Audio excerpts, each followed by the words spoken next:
धन्यवाद आदरणीय सभापति जी। वर्ष 2022-23 की नागर विमानन संबंधित अनुदान मांगों पर चर्चा के लिए आज मुझे मेरी सरकार ने मौका दिया है। मैं आपका धन्यवाद देता हूं। मेरा सौभाग्य है कि पिछली सरकार में यशस्वी प्रधानमंत्री नरेंद्र मोदी जी के सानिध्य में राज्य मंत्री नागर विमानन मंत्रालय में रहने का मुझे मौका मिला। आज के इस युग में नागर विमानन क्षेत्र का बहुत बड़ा महत्व है, इसमें कोई दो राय नहीं है। चाहे वो पर्यटन हो, चाहे विकास हो, चाहे औद्योगिक जगत हो, इन सब में इसका बहुत बड़ा महत्व है। इसमें पिछली सरकारों ने इस क्षेत्र में पर्याप्त ध्यान नहीं दिया और हवाई यातायात कुछ क्षेत्रों तक, कुछ शहरों तक, प्रमुख शहरों तक ही सीमित रह गया। हमारी सरकार का हमारे प्रधानमंत्री जी का एक सपना था कि इस देश में रहने वाला आम आदमी भी नागरिक विमान मंत्रालय की सेवाओं से जुड़ सके और हवाई जहाज में उड़ सके। मैं भी एक छोटे से गांव से आता हूं। बच्चा था, मेरा गांव एयर कॉरिडोर में आता है। हम बच्चे जब एकत्रित होते थे तो ऊपर से जब हवाई जहाज उड़ते थे तो हम उसे चील गाड़ी कहते थे, और उस चील गाड़ी को देखते हुए ये मन में भाव आता था कि ना जाने इस जन्म में कभी हमारी किस्मत में शायद इस हवाई जहाज की आवाज सुनना और इसको हाथ हिलाकर बाय करना ही लिखा होगा, लेकिन इस हवाई जहाज में बैठने का सपना भी क्या कभी हमारा सपना पूरा हो पाएगा, ये मन के भाव होते थे।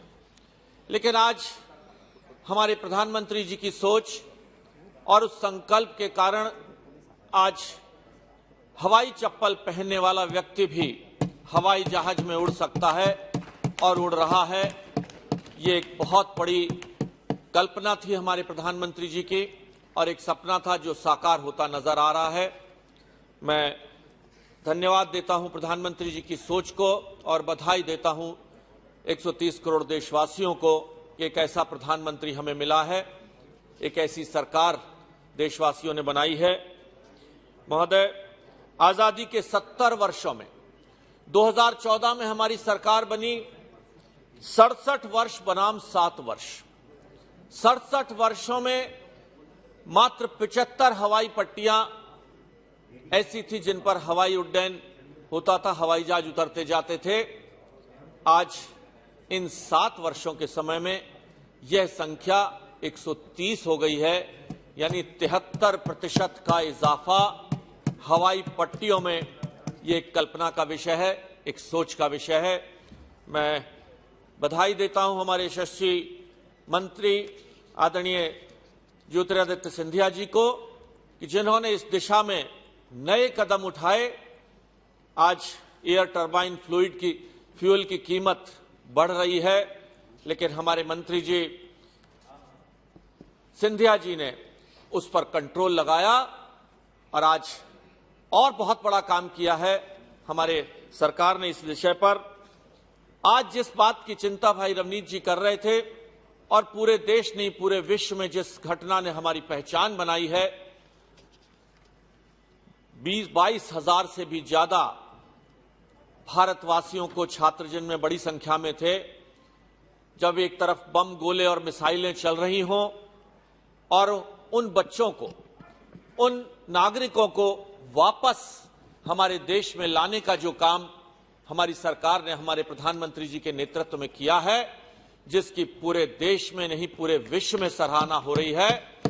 और आज ये खाली एक जुमला नहीं रह गया है कि मोदी है तो मुमकिन है, ये साकार होता नजर आ रहा है। ये वक्तव्य बहुत लोगों को चिंता थी।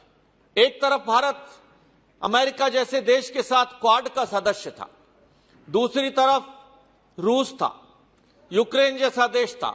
हमने अपनी तटस्थ नीति का पालन करते हुए और अपने विदेश नीति के साथ साथ चलते हुए किन परिस्थितियों के अंदर हमारी सिर्फ एयर इंडिया ही नहीं और भी हमारी एयरलाइंस, इंडिगो, स्पाइस जेट और सभी एयरलाइंस ने भी इसमें सहयोग दिया।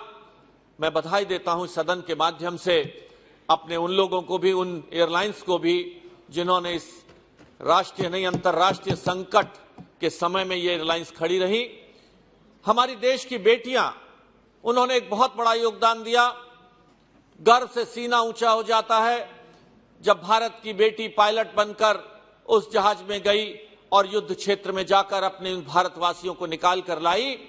एक विश्वास जाग उठता है देशवासियों में, 130 करोड़ देशवासियों में, कि कोई भी घटना हो, कैसी भी परिस्थितियां हो, हमारा प्रधानमंत्री नरेंद्र मोदी हमारे साथ खड़ा है किसी भी संकट के समय में।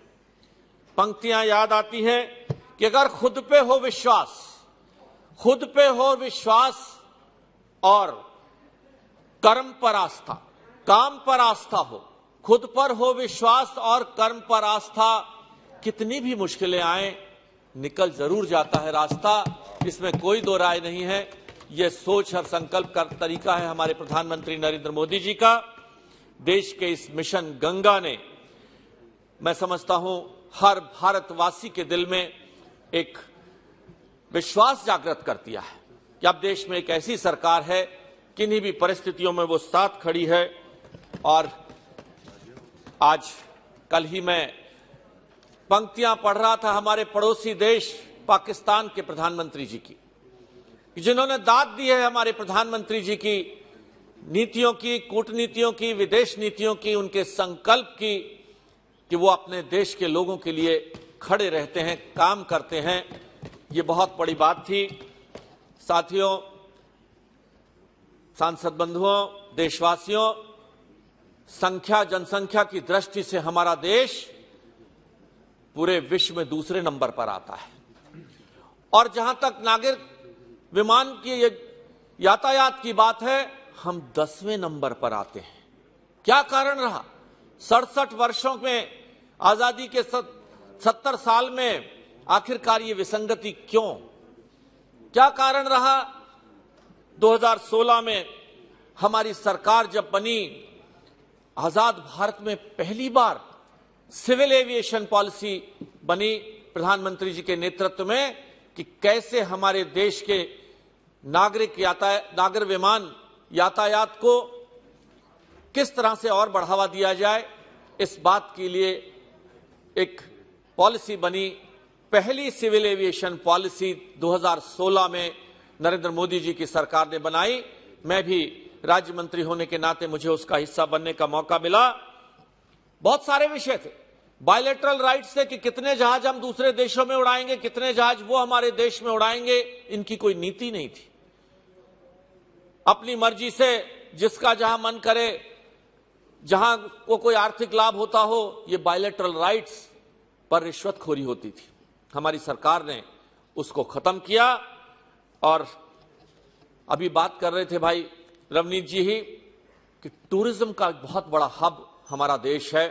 भारत के पास सब कुछ है, मौसम है, धूप है, बारिश है, बर्फ है, ऐतिहासिक स्थल हैं, संस्कृति है, आध्यात्म है, योगा है।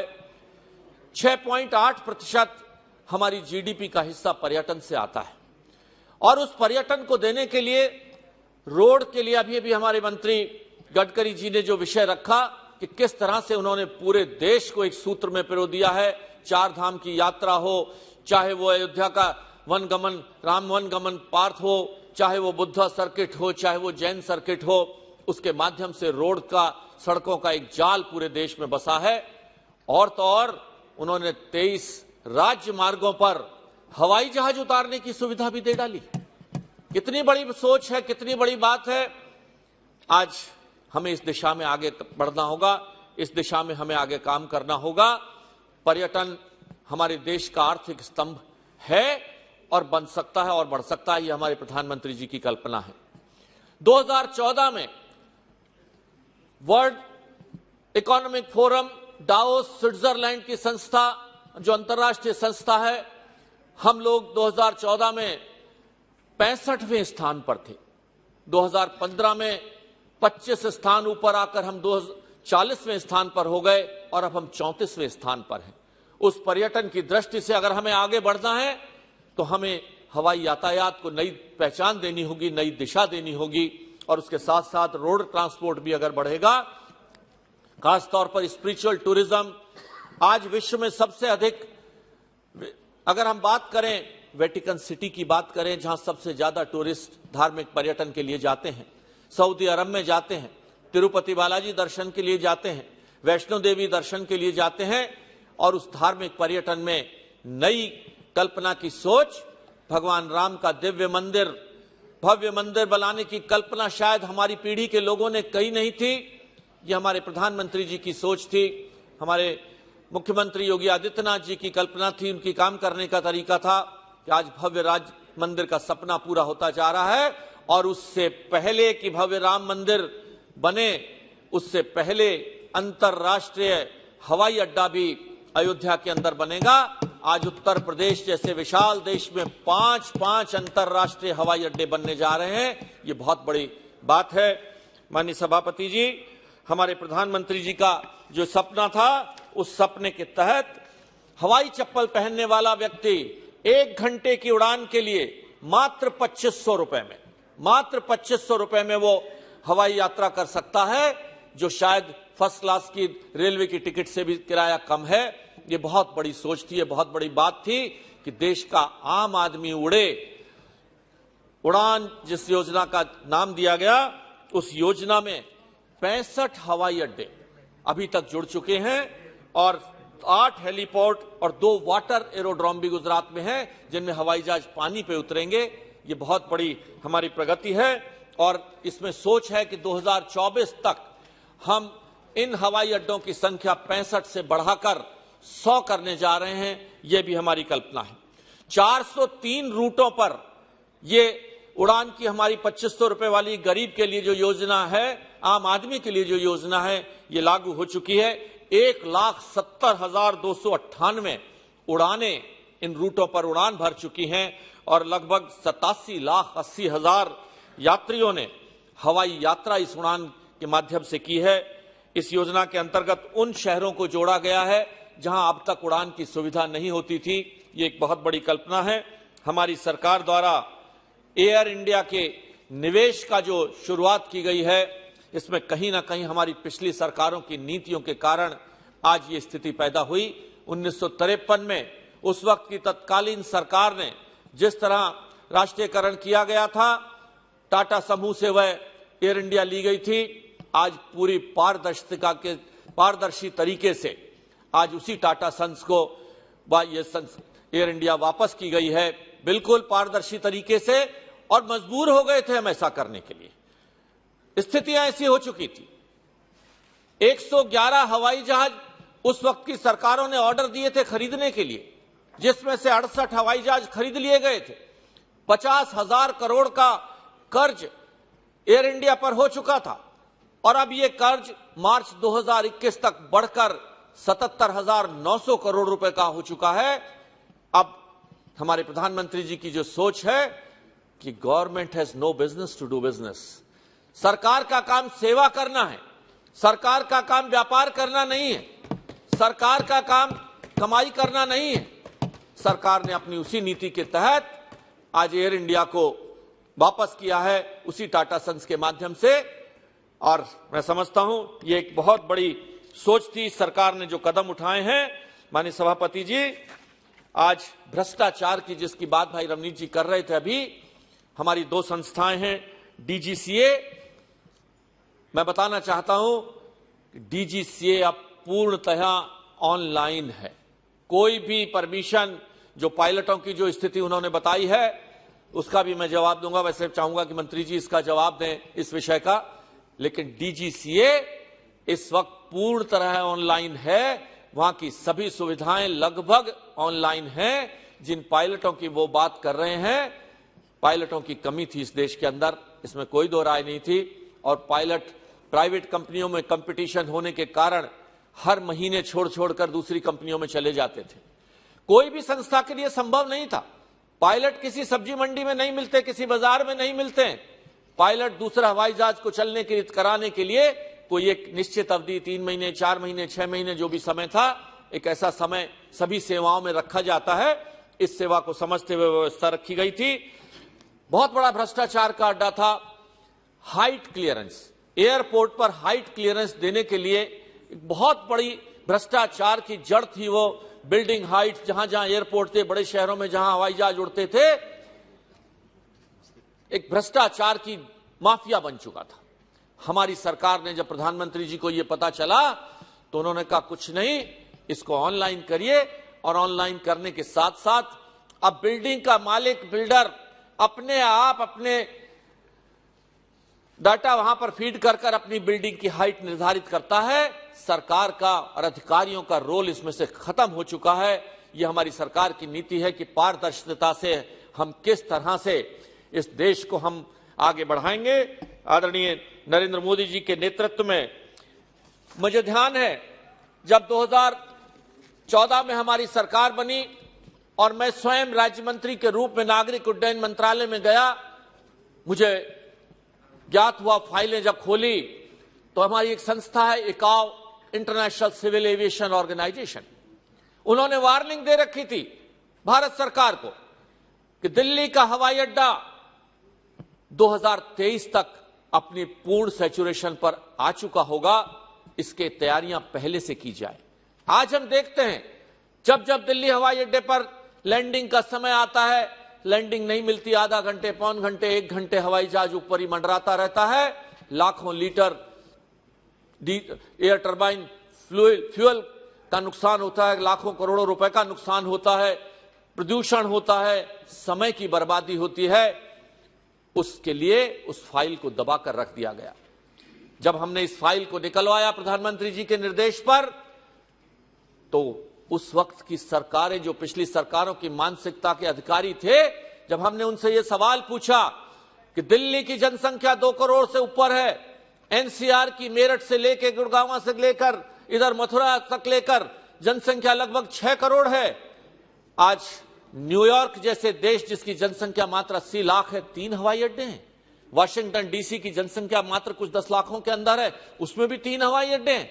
आखिरकार देश की राजधानी दिल्ली के अंदर एक ही हवाई अड्डा क्यों है, और क्या उसके आगे के लिए हमने कोई व्यवस्था करी है? एक हवाई अड्डा एक दिन में नहीं बन जाता जी। हवाई अड्डा बनने के लिए 8 से 10 साल का समय लगता है। क्या उसकी कोई सोच बनी, कोई योजना बनी? अधिकारी बोले साहब दिल्ली के पास तो इतनी जगह ही नहीं है। हमने कहा दिल्ली के पास नहीं तो दिल्ली से बाहर जाएंगे।